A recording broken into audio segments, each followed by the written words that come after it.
मेरा नाम अमित कुमार कमलापुरी है। बीते 31 मार्च को हम एक कार्य से अपने बड़े भैया घर बगल में सुखबाना के गए थे। तो उसके वजह से हम उधर से आ रहे थे, तो वहाँ पर 2 व्यक्ति खड़े थे जिनके हम नाम नहीं जान रहे थे उस समय। वो जब तक फाटक बंद हो गया तो वो हमें डायरेक्ट लूटने लगे और हमारे साथ मारपीट किए। उसके विरोध में हम बहुत कोशिश किए। वहाँ जब फाटक खुला तो 8-10 लोग जुटे, तो हम वहाँ से कैसे तैसे अपना जान बचा करके भागे वहाँ से। तो उसके विरोध हमने गया बस स्टैंड तब गए हम भागते हुए। तो बस स्टैंड जब गए तो वहाँ पर देखे PCR गाड़ी थे, उसमें SI सर हमने बताया, हमारा पूरा ब्लड निकल रहा था। तो उसके वजह से हम SI सर को बताया, तो SI सर हमारे साथ चले। वहाँ पर फिर वो अपराधी एक दबचा गया, एक बाहर भाग गया। उसके बाद वो उसको थाना लाया गया, हमें भी थाना लाया गया। उसके प्रक्रिया में हमारे जो इंजरी हमारा साथ ट्रीटमेंट हुआ, इंजरी कटा, तो उसको फिर अपराधी जैसा भी जो हमारे साथ किया था हमने बताया। उसी के दरमियान वो उनको सुबह उनको जेल हो गया। तो फिर वो निकले, आप निकल करके हमें धमकी दे रहे हैं कि आप हमारा जितना भी खर्च हुआ है आप हमको 2 लाख रुपये दीजिए। हमने बोला कि हम किस चीज़ का देंगे, हमने बोला कि हम किस चीज़ का देंगे। तो वो बोल रहा है कि हम 2 महीना जेल काटे हैं, हमको 2 लाख चाहिए और केस 16 कीजिए। हम बोले केस हम कहाँ किए हैं, हमारा प्रशासन किया है, प्रशासन से आप जाके बात कीजिए, हमारा कोई इसमें रोल नहीं है। आपने हमें आप लूटे रहे थे, हमने बताया प्रशासन को।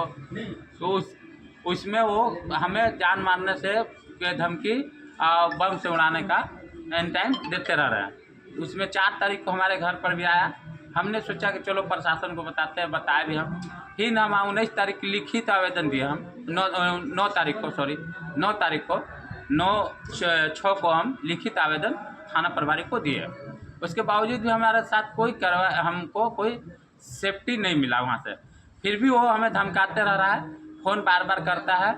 इतना फ़ोन करता है कि हम उसका रिकॉर्डिंग हमारे पास है, ऑडियो है, वीडियो है, ऑडियो है, और जो भी है, जो बात करता है सब हमारे पास उसका। तो उसके बाद वहाँ से हमने फिर हम वहाँ से नहीं कुछ हमारा कार्रवाई हुआ, तो हमने 18 तारीख को SP सर को आवेदन दिया कि ऐसा मैटर सर हमारे साथ जो घटना हमने सब बताया SP सर को। वो बोले कि ठीक है आपका कार्रवाई होगा।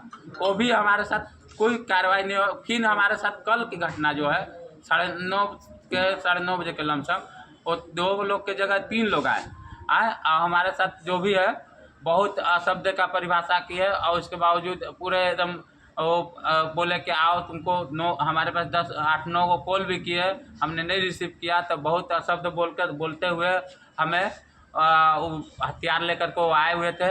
और उसके बावजूद हमने थाना को इन्फॉर्म किया, 112 पर भी इन्फॉर्म किया, थाना को भी इन्फॉर्म किया। तो आए एक SI, वो तब तक वो अपराधी को SI सर भगा चुके थे। हमने बोला तो बोल रहे कि वो तो भाग गया। हम बोले कि जब आप सामने हैं तो कैसे भाग जा रहा है।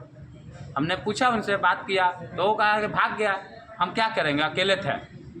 तो मान लीजिए वो अकेले रहेगा तो इसका मतलब वो कुछ भी करेगा, 3 आदमी है तो प्रशासन के सामने। जब प्रशासन को नहीं जब समझ रहा है कुछ भी, तो हमारे क्या मजाल है। हमारे साथ अगर कुछ भी घटना घटती है तो उसका जवाबदेही प्रशासन होगा, क्योंकि हमने गुहार लगा के थक गया। इसलिए मैंने मीडिया का सहारा ले रहा हूँ, मुझे मजबूर हो गया। इसके चलते मैं मीडिया से निवेदन यही करता हूँ कि मेरा सुरक्षा का दायित्व बने। और प्रशासन से, जिला प्रशासन और जिला प्रशासन से मेरा आग्रह है कि हमारा साथ कुछ भी घटना घटती है तो उसका जवाबदेही प्रशासन होगा। गढ़वा में कहाँ के निवासी? नगवा मोहल्ला, अमित कुमार कमलापुरी।